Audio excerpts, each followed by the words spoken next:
Vietnam Exposed. Episode 5, The Last Goodbyes. A Saigon Lifeline for the Lost.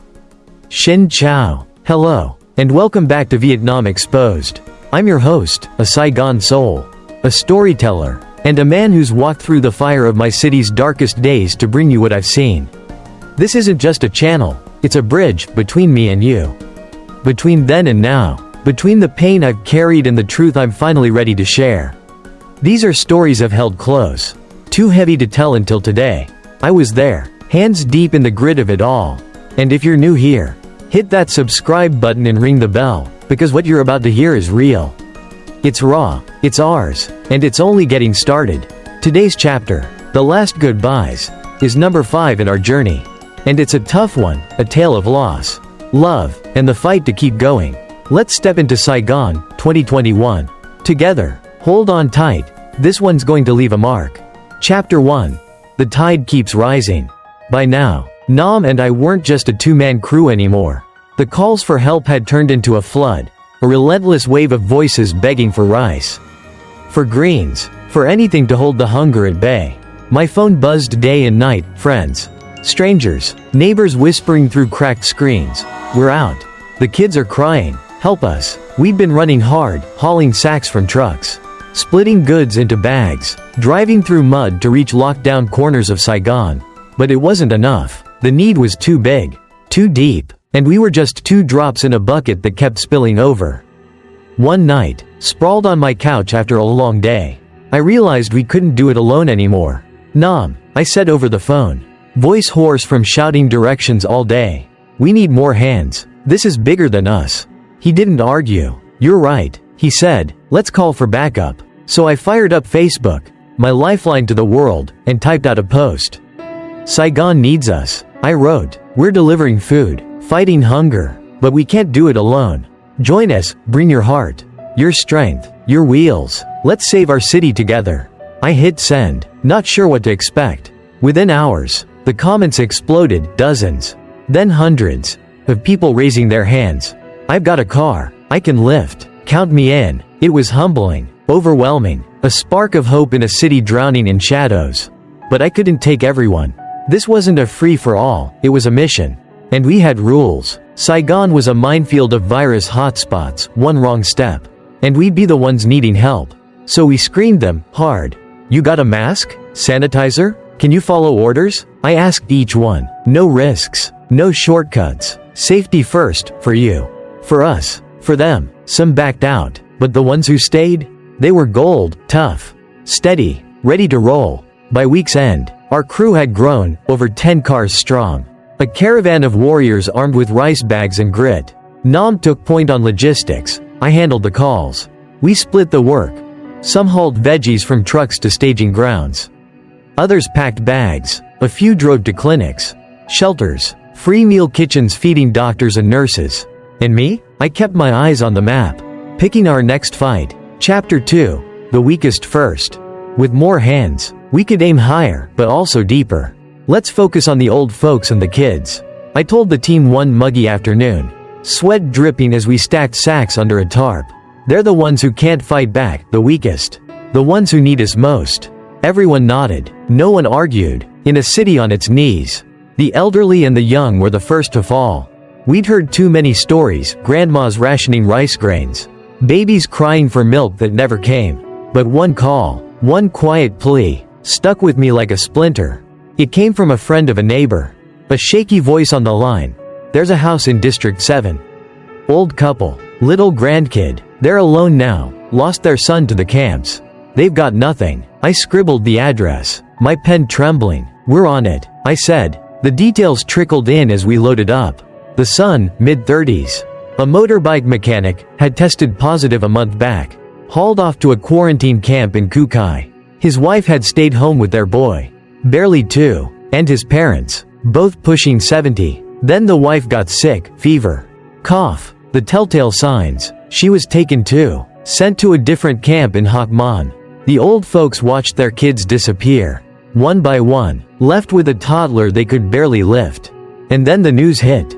The son didn't make it, gone in Kukai. Cremated before anyone could blink. A few days later, the wife slipped away in Hoc Mon.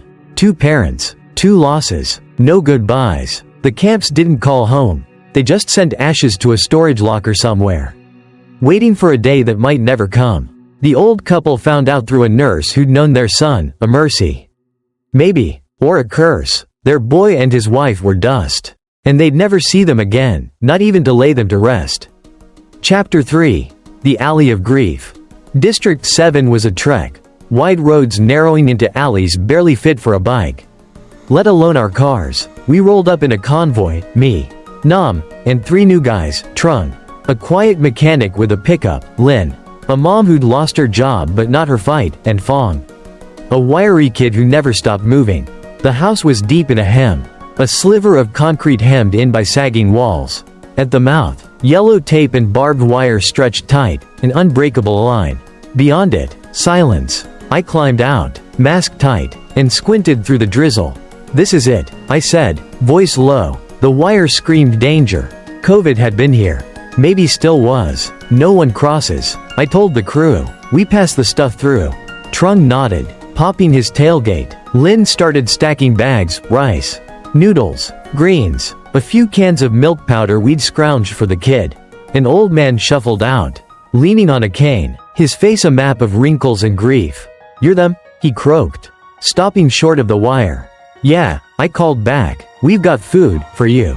Your wife, the little one." He nodded, slow, like moving hurt. A woman, his wife, I guessed, appeared behind him, cradling a toddler with sleepy eyes and a runny nose. 2 weeks, the old man said, voice cracking. "No rice, no market, just us now." I slid the first bag through a gap, careful not to touch the wire. "Your son," I started, then stopped. What could I say? He looked at me, eyes wet. "Gone, both of them. We didn't even see." His wife turned away, shoulders shaking, the kid whimpering in her arms. Chapter 4. 3 generations. 1 room. That wasn't the only stop. Down the block, another hem, another story. 3 generations crammed in one rented room. A tin box barely bigger than my car. The middle generation, a daughter, 30-something, had caught the virus too. Dragged off to a camp in Bintan. She'd fought hard, they said, but it wasn't enough. She was gone, cremated, her ashes lost in the system. Left behind, her parents, gray and frail, and her 6-year-old son, a skinny kid with a mop of hair and no smile. Fong spotted them first, a grandma waving a rag from the doorway, tape sealing their hem tight. "Over here," she called, voice thin. We parked, hauled bags, and lined up at the wire. "How long?" I asked, passing rice through. 3 weeks, she said. "No food since last Tuesday." She nodded at the boy. "Keeps asking for his mom." The grandpa shuffled up, hands trembling as he took a bag. "She was our light," he whispered. "Now it's just us, and we're too old for this." The kid stood back, clutching a plastic truck, staring at us like we might bring her back. I slipped a milk can through.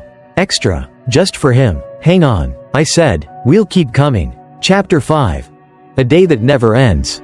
The sun sank fast that day, painting the sky a bruised purple as we wrapped up.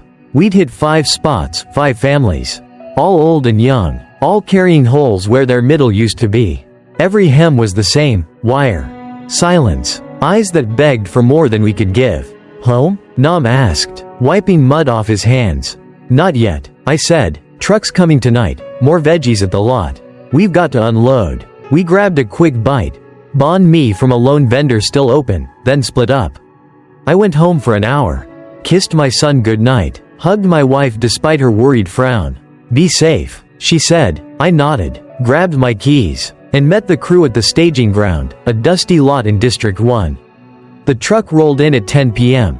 Late but loaded, potatoes, cabbage, greens for days. We turned into a machine, lifting, stacking, sorting under flickering lights. My back ached, my arms burned, but we kept going. "Doctors need this," Trung grunted, heaving a sack. "Kids too," Lin added, her voice steady. By midnight, the pile was done, ready for the next run. "Sleep?" Fong asked, grinning despite the exhaustion. "Yeah," I said, "but tomorrow's waiting." Back home, I crashed on the couch. Laptop open, company emails piling up, deadlines I'd pushed to the edge. I typed until my eyes blurred. Clock ticking past 1 a.m. Saigon didn't stop kneading. And neither could we. Chapter 6. Strength in the silence. Those families, the old couples. The grandkids, they stayed with me. Their kids were gone, taken by a plague that didn't care about prayers or prayers. Burned to ash before a last hug. We gave them food, milk, a thread to hold on to. But not closure. That was beyond us, beyond anyone in those days. But we weren't alone anymore.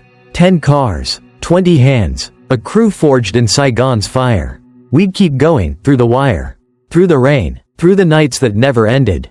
This is our story, my story, and it's not over. There's more pain, more fight, more Saigon to share. Stick with me on Vietnam Exposed, because this is real.